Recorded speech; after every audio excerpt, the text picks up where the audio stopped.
Sosok Gubernur Jawa Barat Kang Deddy Mulyadi memiliki kisah inspiratif yang patut dicontoh. Jauh sebelum menjadi Gubernur Jawa Barat, sejak kecil Kang Deddy dikenal sebagai sosok yang pekerja keras dan pandai mencari uang. Kang Deddy Mulyadi lahir di Subang, Kampung Sukadaya, Desa Sukasari, Jawa Barat. Dia lahir pada 11 April 1971. Kang Deddy lahir dari seorang perempuan hebat bernama Karsiti, seorang aktivis Palang Merah Indonesia. Sedangkan ayahnya bernama Sahlin Ahmad Suryana, yang merupakan seorang pensiunan tentara prajurit kader hingga usia 28 tahun. Kehidupan Kang Deddy Mulyadi saat itu tak sama seperti anak-anak lain. Ia lebih banyak membantu orang tuanya mengelola sawah, mengembala kambing, dan berjualan. Sejak kecil, Kang Deddy memiliki kisah menarik yang patut dicontoh. Ia senang berjualan demi mencari uang tambahan. Saat itu ia pernah berjualan es mambo keliling desa. Selain jualan es mambo, Kang Deddy juga berjualan layang-layang yang hasilnya diberikan kepada ibunya. Tak puas dengan hasil jualan es dan layang-layang, Kang Deddy menambah bisnisnya dengan jualan kayu bakar. Selain itu, Kang Deddy juga pernah menjadi kuli angkut dan kuli batu bata agar bisa membeli baju lebaran. Itulah kisah inspiratif Kang Deddy Mulyadi. Di balik karirnya yang sukses menjadi orang nomor 1 di Jawa Barat, ternyata ada banyak kisah menarik yang patut dicontoh. Bagaimana menurut kalian jika kalian pro terhadap kebijakan Kang Deddy sebagai pemimpin yang patut dicontoh? Kalian wajib like video ini dan jangan lupa subscribe. Jualan layang-layang, pernah jadi tukang ojek, cari keong di sawah untuk makan, dan kehidupan yang sangat memprihatinkan. Mari kita sambut Deddy Mulyadi. Iya, Kang Deddy, terima kasih ya. Terima kasih. Silakan duduk. Pekerjaan orang tua apa? Tentara. Tentara. Terakhir tentara. Baik. Ibu? Ibu petani. Anda anak keberapa dari berapa bersaudara? 9. Anak ke-9? Anak ke-9 dari 9 bersaudara. Ayah Anda tentara? Ya. Tapi sepintas saya baca riwayat hidup Anda, kok hidup Anda lebih banyak prihatinnya, lebih banyak susahnya. Anak tentara kok hidupnya susah ya? Ya tentaranya kan sampai 28 tahun. Pangkatnya prajurit kader, palang 3 di sini. Oh, sampai umur berapa tadi? 28. Umur 28 ya. Sudah nggak jadi tentara lagi? Ya, jadi bapak saya 20 tahun udah bikin anak. 28 tahun ya. Pensiun dengan pensiun atau apa? Pensiun, diberhentikan karena sakit. Kenapa sakitnya? Diracun oleh mata-mata Belanda. Gara-gara dipensiun dalam usia itu akibat diracun oleh mata-mata Belanda ya. Sehingga ayah tidak bisa bekerja dengan baik. Ya. Setelah pensiun apa yang dikerjakan ayah? Ya di rumah. Karena saya dengar sakit-sakitan. Ya pernah kuli-kuli di kuli perkebunan tapi nggak tahan lama karena terlalu jujur. Apa yang terjadi? Ya diberhentikan oleh teman-temannya. Karena jujur? Jujur. Kok bisa? Ya karena diajakin kerjasama jual pupuk. Dia nggak mau? Di perkebunan nggak mau. Dia lebih baik berhenti. Wow.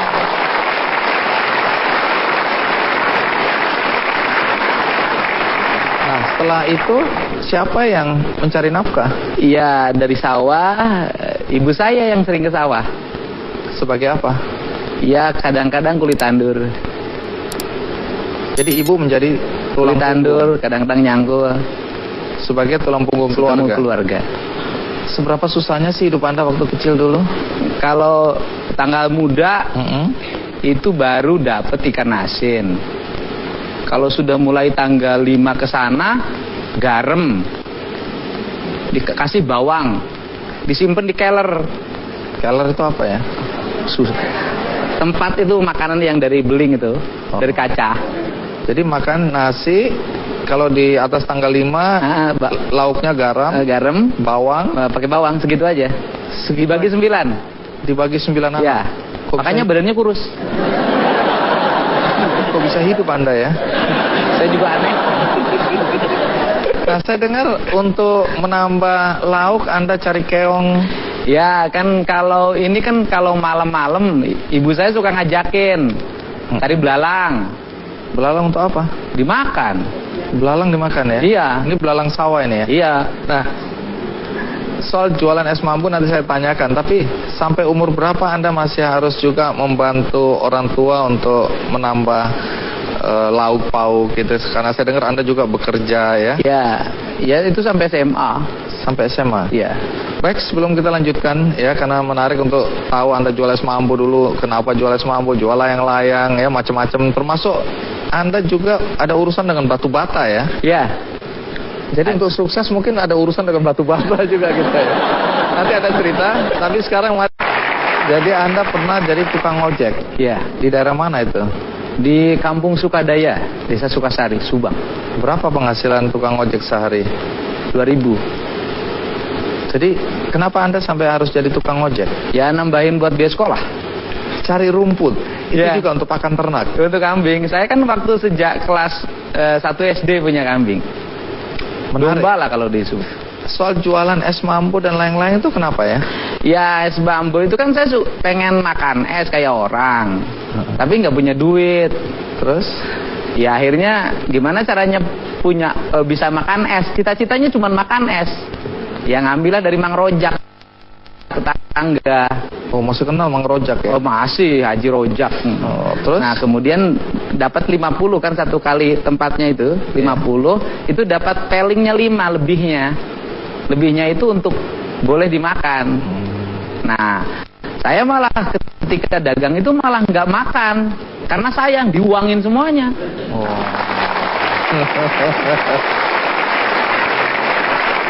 Jangan lupa like, comment, and subscribe. Assalamualaikum warahmatullahi wabarakatuh. Apa kabar teman-teman? Semoga kalian dalam keadaan sehat dan tak kurang soal apapun ya. Seorang Deddy Mulyadi yang ternyata sudah lama berkecimpung di dunia politik ya. 5 tahun menjadi wali kota, kemudian 2 periode menjadi seorang bupati Purwakarta, dan kemudian sekarang menjadi gubernur. Kehidupan yang cemerlang, sukses, ternyata mempunyai sisi kelam dan kehidupan yang memilukan di masa kecilnya dan di masa mudanya. Dia lahir dari seorang veteran, pensiunan muda yang diracun oleh mata-mata Belanda, dan kemudian lahir dari seorang ibu rumah tangga biasa. Di masa mudanya, Deddy Mulyadi ternyata memang penuh perjuangan yang keras, di mana dia berjualan apapun, gorengan, jualan layang-layang, jualan es mambo. Dan itu menjadi sebuah potret kehidupan yang sangat pilu, ya, dan menjadi contoh bagi kita bahwa kesuksesan yang diraih oleh seorang bukanlah kesuksesan yang begitu saja didapatkan secara instan, kecuali itu kesuksesan dari dinasti, ya, nepotisme dari seorang ayah mungkin yang seorang korup dan kemudian mewariskan kepada anaknya, ya, mungkin itu baru ya. Tapi tidak dengan Deddy Mulyadi, dengan kegigihan dan perjuangan yang keras yang menempa mental hingga menjadi seorang yang pantang menyerah dalam menjalani kehidupan. Lantas seperti apa potret-potret lain dan cerita detail tentang Deddy Mulyadi? Berikut videonya. Kalori bisnisnya udah mulai nih ya. Ya. Nah, jual layang-layang juga. Layang-layang waktu SMP.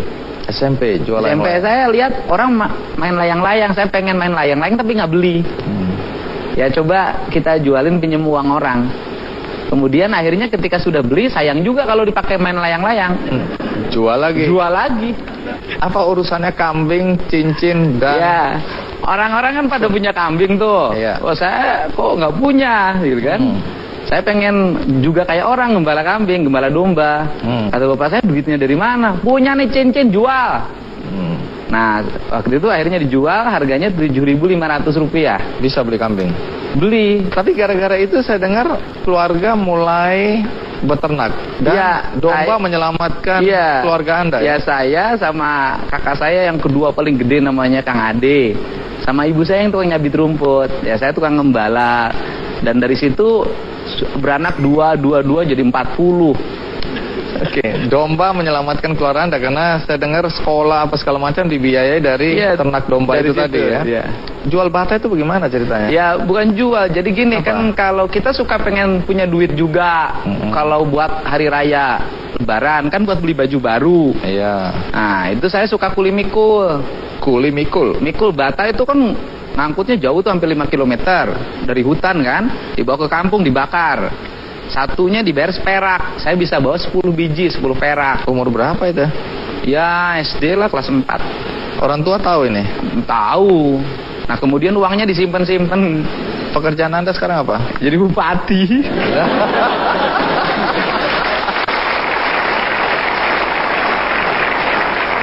Bupati mana? Purwakarta. Bupati Purwakarta. Bukan cuma satu periode juga, tapi ini periode yang kedua. kedua. Jadi artinya warga menganggap Anda sukses. Boleh tepuk tangan untuk periode kedua. Jauh sebelum menjadi orang nomor 1 di Jawa Barat, Kang Deddy memiliki kisah masa lalu yang penuh dengan pilu. Ia terlahir dari keluarga sederhana, ingin merubah nasibnya. KDM kala itu merantau ke Purwakarta dari kampung halamannya di Subang. Ia tinggal bersama kerabatnya di sebuah rumah yang hanya memiliki satu buah kasur. Terpaksa KDM harus tidur di lantai beralaskan kain sobek selama 1 tahun. Bahkan KDM tak tidur dengan satu bantal pun. Hari demi hari, kala itu KDM merasakan ketidaknyamanan saat tidur dan lebih memilih bermalam di masjid terdekat, Masjid At-Taqwa Sindangkasih. Kala ia berkuliah, ia aktif sebagai Ketua Himpunan Mahasiswa Islam, HMI, Purwakarta. Ia juga kerap menginap di sekretariat organisasi tersebut.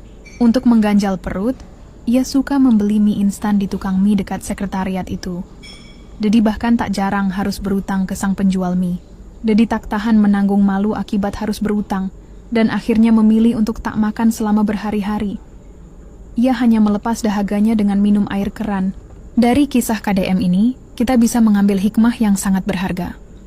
Ada pepatah mengatakan, jika kita sudah sukses, jangan selalu melihat ke atas, tapi lihatlah ke bawah. Jadi Anda pernah jadi tukang ojek? Iya, Di daerah mana itu? di Kampung Sukadaya, Desa Sukasari, Subang. Berapa penghasilan tukang ojek sehari? 2000. Jadi kenapa Anda sampai harus jadi tukang ojek? Ya nambahin buat biaya sekolah. Cari rumput. Itu Iya. juga untuk pakan ternak. Untuk kambing, saya kan waktu sejak kelas 1 SD punya kambing.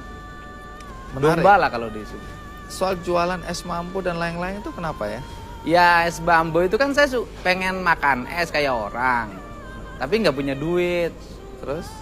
Ya akhirnya gimana caranya bisa makan es? Cita-citanya cuma makan es. Ya ngambillah dari Mang Rojak tetangga. Oh, masih kenal Mang Rojak ya? Oh masih Haji Rojak. Terus? Nah kemudian dapat 50 kan satu kali tempatnya itu 50 itu dapat pelingnya 5 lebihnya. Lebihnya itu untuk boleh dimakan.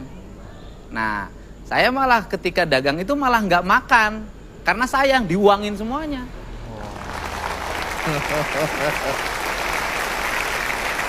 Naluri bisnisnya udah mulai nih ya. Ya. Nah, jual layang-layang juga. Layang-layang waktu SMP. SMP jual SMP layang-layang. saya lihat orang main layang-layang, saya pengen main layang-layang tapi nggak beli.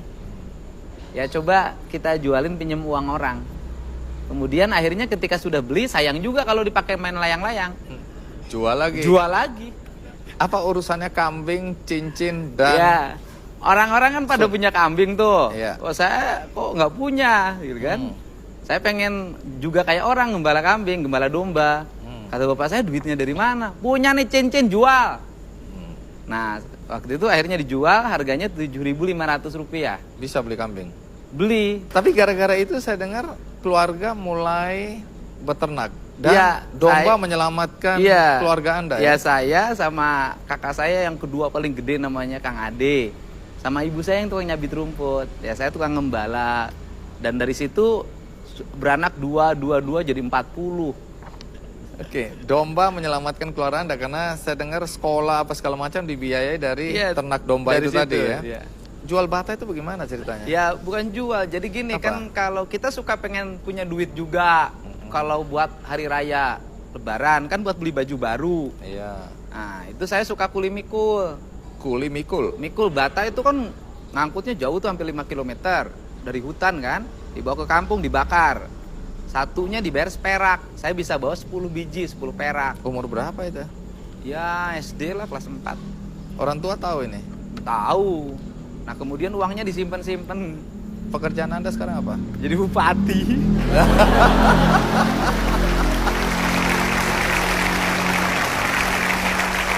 Bupati mana? Purwakarta. Bupati Purwakarta. Bukan cuma satu periode juga, tapi ini periode yang kedua. kedua. Jadi artinya warga menganggap Anda sukses. Boleh tepuk tangan untuk periode kedua. Menarik karena sebenarnya Anda tadi punya cita-cita jadi tentara Iya. ya. Nah, kenapa gagalnya nanti kita tanya. Tapi ikuti terus cerita di Kick Andy.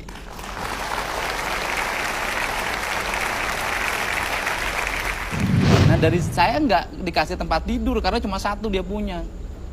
Tidur di mana? Di lantai. Nggak pakai bantal, nggak pakai apa-apa. Karena akibat tidur itu mungkin karena dingin dan lapar tiap malam tuh bangun. Terus? Ya sholat. Jadi Ya. belangsak itu memang membuat kita ingat sama Ingat Allah. Tuhan. Waktu kuliah Anda juga jualan ya? Iya. Jualan Jadi, apa? Jualan bala-bala, Bala-bala itu apa? gorengan. Teman-teman tahu nggak jual bala-bala itu? Tahu. Nggak malu tuh? Ya malu tapi kepaksa. Nggak ada pilihan. Berapa lama jual bala-bala itu? Ya hampir 2 tahun. Itu yang dipakai untuk Ya modal organisasi, modal kuliah. Terus kemudian juga saya kalau malam suka ngakal-ngakal. apa? Jadi kalau pergi ke kuliahan jalan kaki. Nah kuliah ini kan banyak karyawan tuh. Nah saya selalu pulangnya jalan kaki sama teman saya namanya Komaruzzaman. Terus? Dan nanti biar jalan karena suka diajakin mampir makan bakso kalau malam.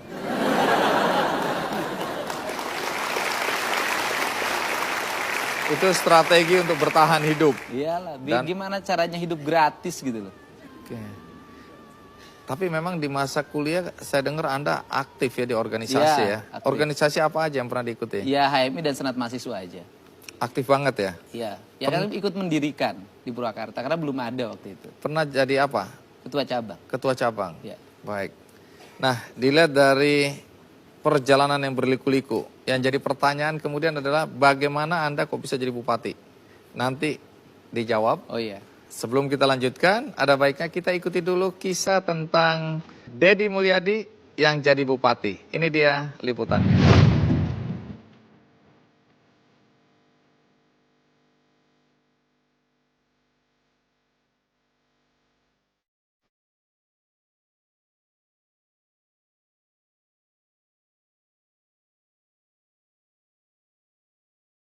Berpenampilan sederhana dan apa adanya, membuat Deddy Mulyadi atau yang akrab bersama Deddy ini terlihat seperti orang kebanyakan di masyarakat.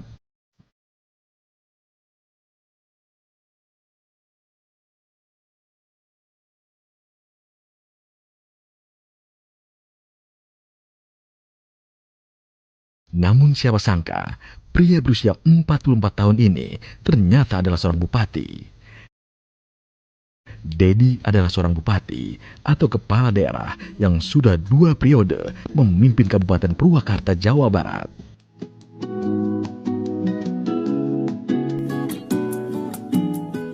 Deddy yang berpenampilan sehari-hari menggunakan pakaian ala Sunda ini membuatnya tidak berbeda dengan warga lainnya. Ia dekat sekali dengan warganya, terutama warga miskin Purwakarta.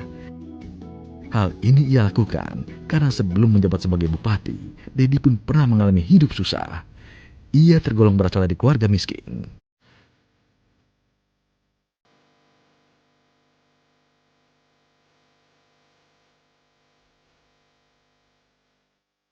Walau ia dulu mengalami kehidupan yang sulit, namun Deddy tetap tekun belajar. Bahkan sejak mahasiswa, Deddy aktif menjadi aktivis dan banyak ikut organisasi-organisasi di luar kampus.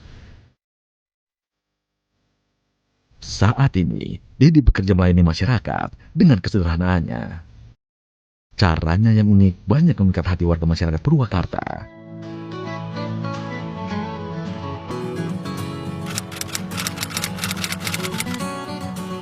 Sangat bangga sekali. Alhamdulillah bangga Pak, saya bangga. Bangga, apalagi sekarang kan banyak diperbaharui infrastruktur daerahnya. Ya alhamdulillah bangga karena ya infrastrukturnya udah bagus, jalan-jalan terlihat rapi. Kenal. Sangat kenal sekali. Kenal sepintas aja Pak. Ya, kenal, namanya bupati, kenal. Bagi Deddy, kesuksesan yang diraihnya sekarang ini bukanlah tanpa pengorbanan yang sedikit, melainkan harus melalui perjuangan hidup yang berat dan pengorbanan yang besar untuk meraih cita-cita.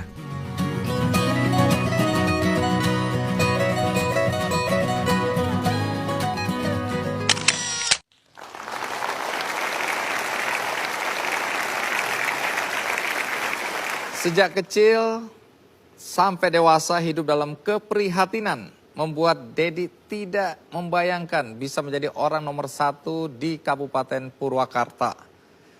Pertanyaannya bagaimana sampai dia bisa sukses, apa rahasia suksesnya, dan siapa orang yang paling berjasa dalam hidupnya. ikuti terus Kick Andy.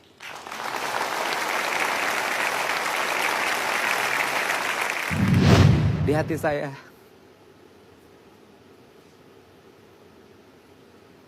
selalu ada ibu saya. Luar biasa ya teman-teman ya, seperti yang dikisahkan oleh Deddy Mulyadi ketika dia menjual apapun dengan berusaha apapun ya. Yang paling unik adalah di mana ketika momen di mana Deddy Mulyadi ternyata dibelikan cincin ya oleh ibunya. Ya kemudian harganya justru berlipat-lipat, akhirnya dibelikan sebuah kambing dari harga cincin 750 perak hingga menjadi 8.500 dan kemudian menjadi sebuah usaha ya. Ini adalah sebuah tentu saja perjuangan yang luar biasa ya, di mana hanya investasi yang tadinya tidak seberapa dan kemudian berlipat-lipat, dan inilah yang menemukan naluri bisnis dari seorang Deddy Mulyadi dan kemudian menjadikan dirinya terbiasa dengan hal tersebut, karena apapun di matanya harus diusahakan agar menjadi lebih untung, lebih banyak, berlipat-lipat, dan kemudian menuai hasilnya di masa yang akan datang.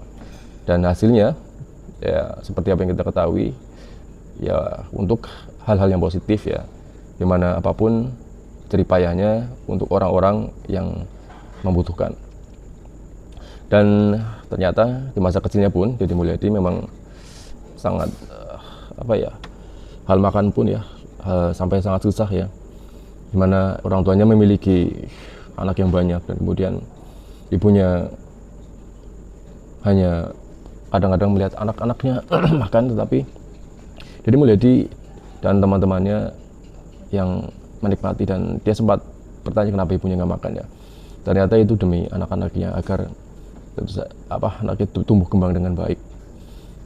Dan ini menjadi suatu momentum di mana menjadi pelecut bagi seorang Deddy Mulyadi agar menjadi orang sukses. Dan akhirnya beliau terbukti sekarang menjadi seorang sukses. Selain menjadi seorang gubernur ya, seorang politikus sukses dengan gebrakan-gebrakannya yang luar biasa, Deddy Mulyadi juga sukses menjadi seorang konten kreator. Itulah pundi-pundi uang Deddy Mulyadi yang sangat luar biasa dan menghasilkan uang yang dibagi-bagikan kepada masyarakat. Dan kadang-kadang seperti di luar Nurul ya, Deddy Mulyadi membagi-bagikan uangnya secara cuma-cuma kepada orang-orang yang membutuhkan ya, dari sejuta, puluhan juta hingga ratusan juta ya, dia bagi-bagikan. Yang kemarin terakhir Deddy Mulyadi ya belum lama memberikan uang cash 100 juta kepada seorang pasang suami istri yang matanya buta karena sebuah penyakit. Dan yang viral dan terbaru, Deddy Mulyadi justru memberikan hadiah ya berupa uang dan lainnya kepada orang yang menyiram di forum di Cibitung kemarin ya. Luar biasa ya dari jiwa seorang Deddy Mulyadi. Semoga ini menjadi contoh bagi pemimpin yang lain atau generasi muda sekarang ya, yang terutama Gen Z ya, agar lebih semangat dalam berjuang memperbaiki kehidupan. Cukup sampai video kali ini. Assalamualaikum warahmatullahi wabarakatuh.